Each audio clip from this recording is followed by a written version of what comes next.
Muy buenos días, bienvenidos a Radio Libertad Constituyente. Hoy es martes 19 de abril de 2016. Yo soy Carlos Ferrandiz y estamos aquí en los estudios de Somos Aguas con don Agustín López. Hola, buenos días.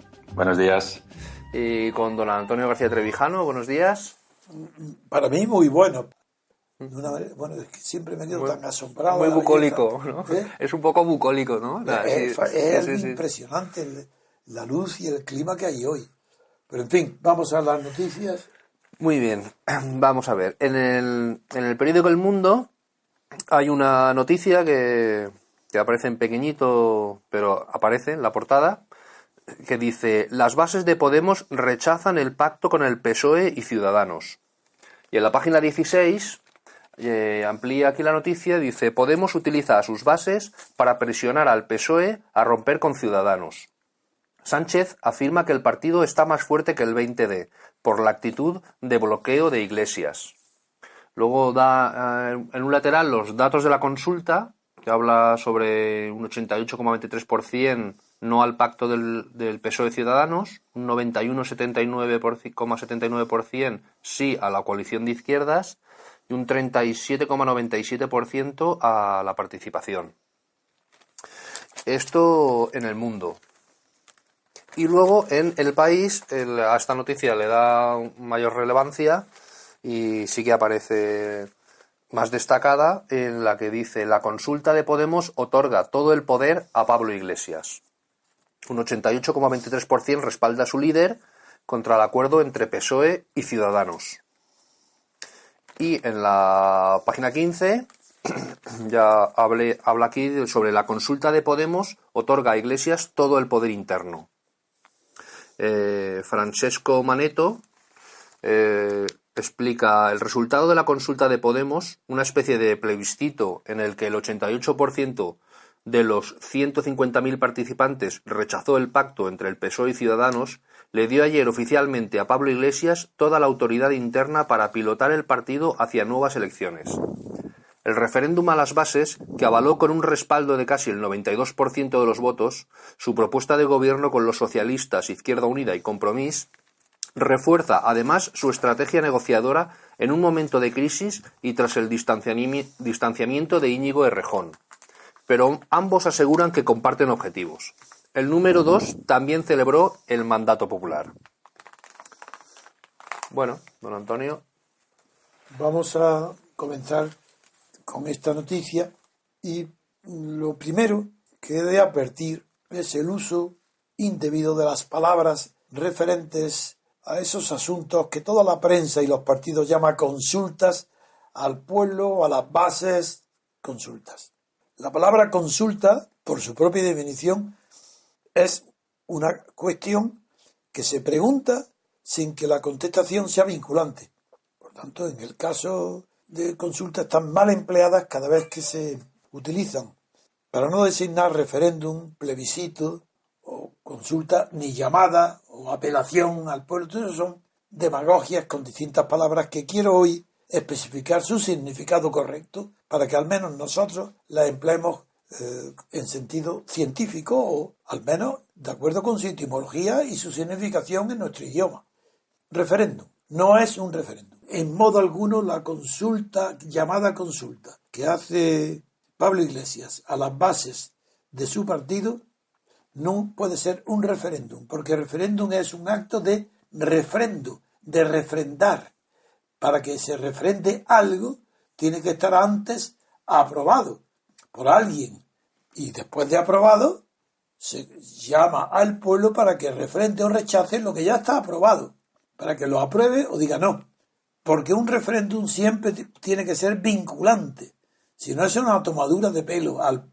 Así que la palabra referéndum implica la necesidad de refrendar algo que ya el gobierno, el partido, la dirección de cualquier organismo ya ha tomado y somete al pueblo entero, a una región, a quien sea, a lo que defina el quórum, que es otra cuestión distinta de la que hablaré después, lo somete a la aprobación, al rechazo del pueblo o de una parte del pueblo.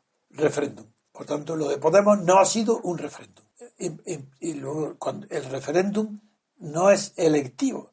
El referéndum me he olvidado decir que el referéndum no puede ser electivo porque no se trata de elegir, sino refrendar. Entonces, se refrenda, se aprueba o se rechaza, porque es un refrendo de algo que ya se ha tomado.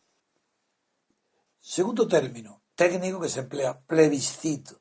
En cambio, el plebiscito es distinto. En el plebiscito es una palabra que en la etimología preciosa del latín une la palabra plebe, plebis, con escio, que es del verbo saber. Entonces el plebiscito es un saber de la plebe, un saber del pueblo. Es una palabra muy bella, pero la tradición romana la fundó para designar con esa palabra un acto de aclamación popular, sin deliberación ni ratificación de algo anterior. Se utilizaba, por ejemplo, por las legiones romanas, era un plebiscito para elegir un emperador, se presentaba el candidato, se levantaban los escudos y pues de esa manera se aprobaba, y si no se levantaban pues se rechazaba.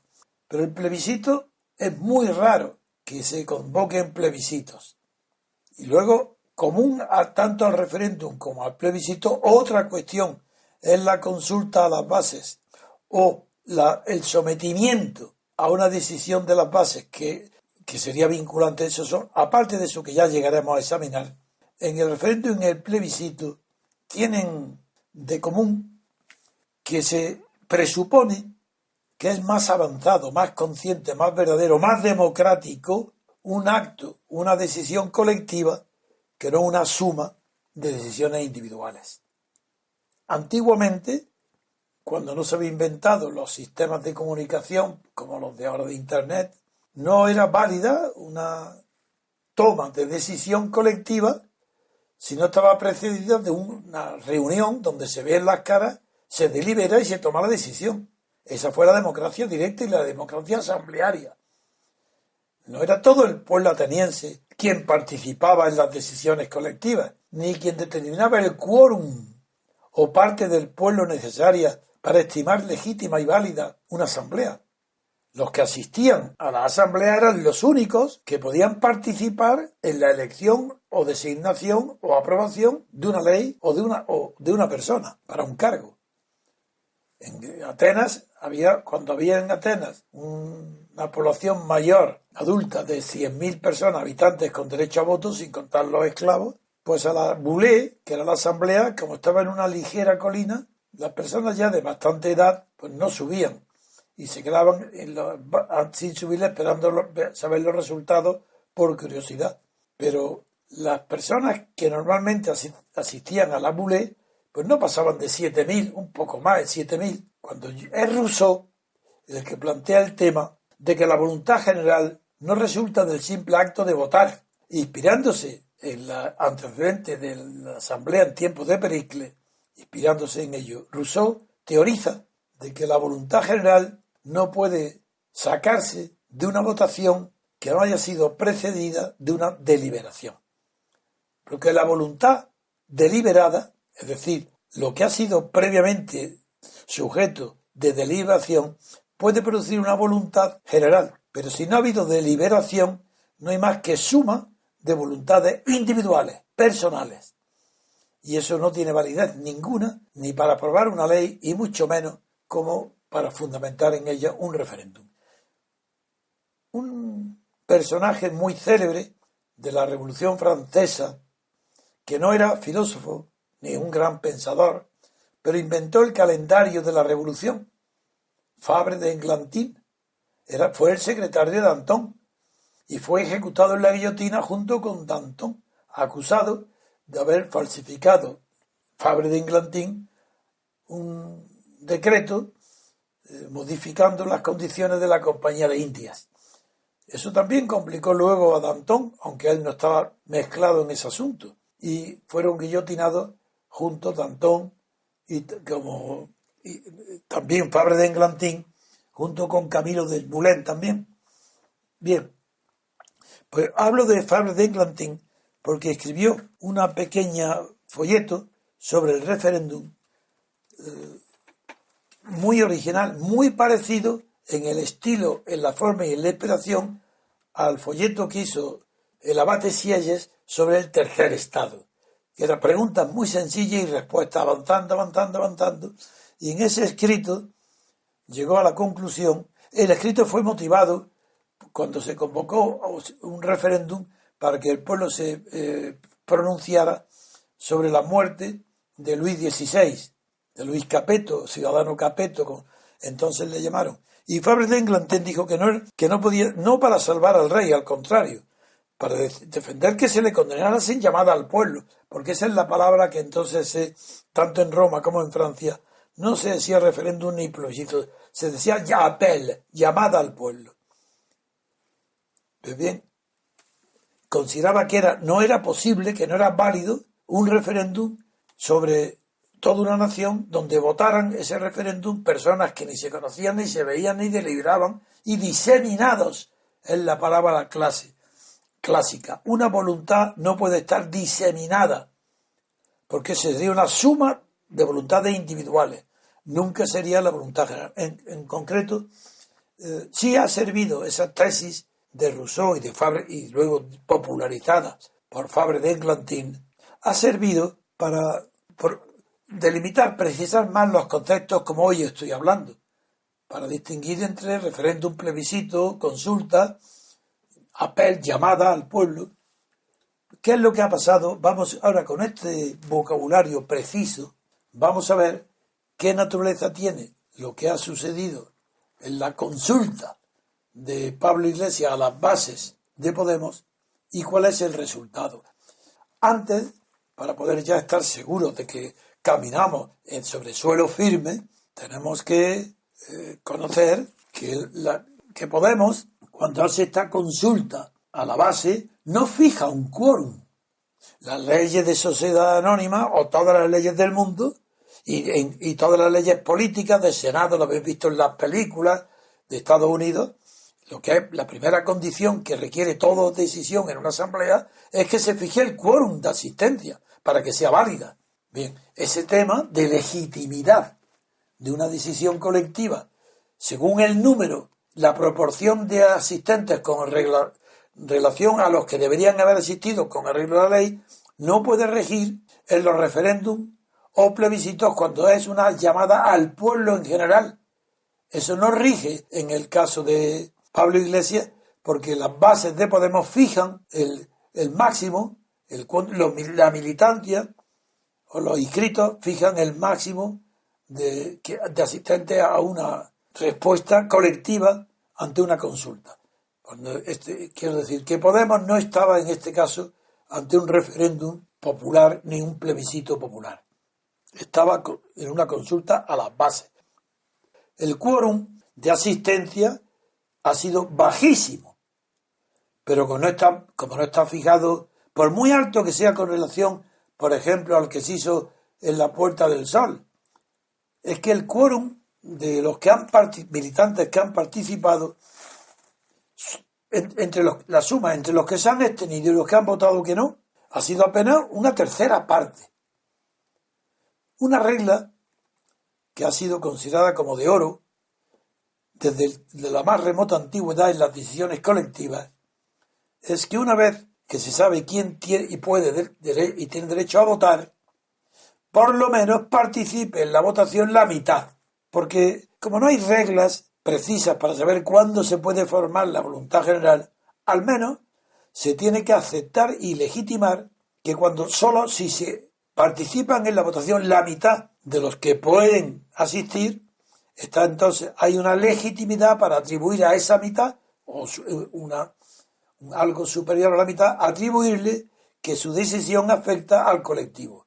No sucede así, por ejemplo, con la barbarie de los sindicatos que tienen facultad de legislar sobre los salarios mínimos y porque en un conjunto de obreros o trabajadores de una rama industrial determinada, el sindicato con un 10% de afiliados a los sindicatos, y sin embargo ese sindicato, los directivos, ni siquiera sin votación, legislan sobre el conjunto, sobre el 100% de las bases. Eso es una locura. Eso no tiene nada que ver con nada que sea lícito ni legítimo. Bien, en el caso de Podemos, no es equiparable, porque no afecta al modo de vida, al salario, como afecta en los sindicatos. En cambio, en Podemos sí que ha convocado a las bases, pero de los 400.000 aproximadamente militantes que tenían, o afiliados que tenían derecho a votar, pues no ha votado, se han abstenido un poco más, bueno, se han abstenido un poco más del 60 y tantos, del 2 tercios, y junto con los no votados llegan apenas a 1 tercio. Ese tercio no puede legitimar ni siquiera una decisión que no ha sido tomada por mayoría. Y eso es todo lo que hasta ahora estoy hablando, es de requisitos previos a entrar en el contenido. Ahora vamos a entrar en el contenido para examinarlo, a ver si es lícito o ha sido una torpísima, sí, torpe, poco inteligente maniobra de Pablo Iglesias, que se dirige a personas que están desalmados intelectualmente. Desarmados porque el alma no es intelectual. Y desarmados porque no tienen instrumentos mentales para enfrentarse con un tipo de preguntas como ahora vamos a ver. La primera pregunta, es que tengo aquí el país y quería buscar la primera pregunta, no la veo ahora. La primera pregunta, sí, ya la tengo aquí. La primera pregunta dice, ¿quieres un gobierno basado en el pacto Rivera-Sánchez? Pero qué locura es esta. ¿Cómo es posible que esto haya sido admitido como legítimo por las bases de Podemos?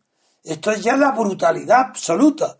¿Cómo pueden admitir que el jefe de su partido les pregunte que si quiere un gobierno basado en el pacto Rivera-Sánchez?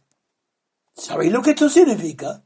Que le está preguntando que opinen y decidan sobre un asunto ajeno, una res inter alios, una res que no les corresponde a Podemos, porque no está diciendo que si quiere que participe Podemos ahí, no. Claramente le dice, ¿quieres tú, militante o adscrito a Podemos, quieres tú un gobierno basado en el pacto Rivera-Sánchez? Y dice, no. Pero eso es una tomadura de pelo. ¿Pero qué tiene que ver Podemos con un gobierno Rivera Sánchez? Además, ¿por qué dice un gobierno basado en el pacto Rivera Sánchez? Si luego, en la pregunta segunda, ya no habla de gobierno. Ahí dice, ¿estás de acuerdo con la propuesta de gobierno? ¿Es que acaso el anterior no era una propuesta de gobierno? Bueno, ¿cómo es posible que toda la prensa, nadie examine la barbaridad que implica el insulto, el engaño, el fraude que implica estas dos preguntas a las bases de Podemos? Que a las bases de Podemos toleren que les tomen el pelo, que se rían de ellos, que los manejen como niños de teta, pero en este caso sin teta, porque la teta la quiere buscar el Pablo Iglesias en el Estado. Pues bien, ¿cómo es posible que se admita como normal en un país con tantos siglos de existencia como España, donde ha habido una inteligencia, donde no hablo de las figuras destacadas, pero donde hay mucho, hace siglos, o por lo menos donde hay ya un siglo o más, que hay gente que ha sido inteligente antiguamente y que hoy pues hay gente seria, formada en las carreras técnicas, hay un gran nivel alto. Es verdad que en la humanidad está muy bajo el nivel, pero hasta el punto de que nadie diga que es un engaño, un fraude, que puede llevarse hasta los tribunales para anular esto. Pero esto, ¿qué vergüenza es esto? Si esto es el timo de la estampita, pues el timo de la estampita está prohibido. ¿Por qué no se le prohíbe que haga alguien una pregunta diciendo, ¿quieres un gobierno basado en el pacto Rivera Sánchez? Primero, he dicho que es un gobierno, mientras que la segunda dice propuesta de gobierno. Segundo tema, ¿por qué en la primera dice pacto Rivera Sánchez y no pacto entre Ciudadanos y PSOE? ¿Por qué ha confundido los partidos con el nombre de las personas? Mientras que en la segunda pregunta, cuando habla de gobierno, le llama de cambio. ¿Pero cómo gobierno de cambio? Pero si eso lo dices tú, la base ya lo tienen, la respuesta la tienen dada.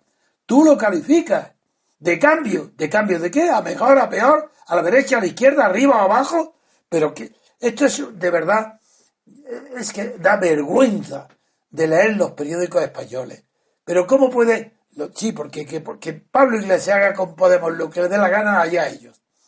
Pero que la prensa ponga en primera página como El País la noticia y sea incapaz de analizarla como yo lo estoy haciendo ahora, para decir que es un engaño, una mentira, un embuste, el timo de la estampita.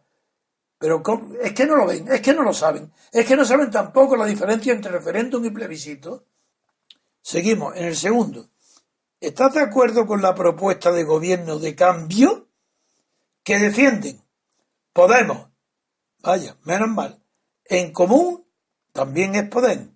Y además en Marea, que esto, claro, ha tenido un 91% de las respuestas, han dicho que sí, de las respuestas de los que han participado, que es aproximadamente una tercera parte, un 33% de la militancia.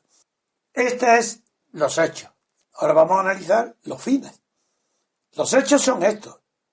Un fraude, una mentira, una burla de Pablo Iglesias a sus bases. Fines. Primero, acabar con la posible rivalidad de Errejón.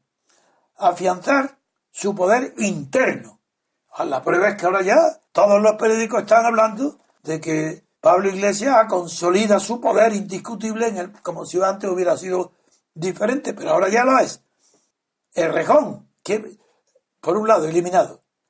Ahora Echenique, que era el que parecía que se oponía más a la pretensión personalista de Pablo Iglesias de tener un poder personal, mientras que parecía que Echenique quería más poder en las bases, un poder más abierto. Se acabó Echenique. Pero ¿quién le va a toser a Pablo Iglesias después de esta maniobra? ¿Es que acaso este partido es democrático por ello? Pero si es que en los actos de manifestación de apoyo a Mussolini, a Hitler, a Franco, se ha tenido más plebiscitos que Franco. Es que hemos vivido, yo sigo estando vivo. Recuerdo, mi cabeza no ha cambiado nada. Pablo era un plebiscito diario. Millones de españoles arrastrando detrás de Franco, por no hablar de Hitler y de Mussolini, que fue la locura. La locura del 90% de la población detrás de ellos. Y que vamos a respetar a Pablo Iglesias más, porque ahora un tercio de 400.000, es decir, aproximadamente 150, no llegará a 130.000 militantes de su partido han aprobado lo que él les propone. Segundo punto, hemos hablado del efecto interno. ¿Y el efecto externo cuál es?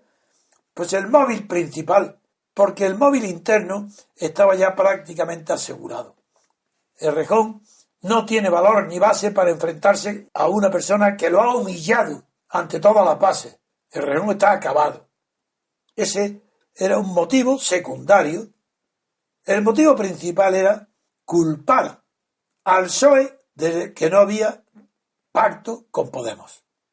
Y todos tienen un pánico porque están bajo una creencia que a mi modo de ver es errónea, o al menos hipotética, o es una hipótesis. Todos creen que si se repiten las elecciones será tan desastroso para la opinión pública y para el votante, el elector, que tiene que acudir nuevamente a las urnas, que va a condenar al culpable de que haya nuevas elecciones. Eso no está dicho en ningún lado. Eso no está escrito. Eso es lo que opinan ¿quién? Los que tienen mala conciencia de que esto no es una democracia, el que piensa que esto es un horror, dice repetir otra vez. Esto va a castigar. Pero ¿dónde está dicho eso? Sin embargo, todos lo creen a pie juntillas, que si se repiten las elecciones, el culpable de no llegar a un acuerdo lo va a pagar el precio en las urnas. Bueno, pues ese también lo cree Pablo Iglesias, lo cual demuestra que no es muy agudo, ni muy perspicaz. Piensa como todo el mundo, como un hombre vulgar, que no tiene pensamiento propio, ni análisis propio. Entonces cree también que tenía que consultar las bases para que no se le culpe a él de no haber querido formar el gobierno con Sánchez ni con Rivera y que por eso él no es culpable.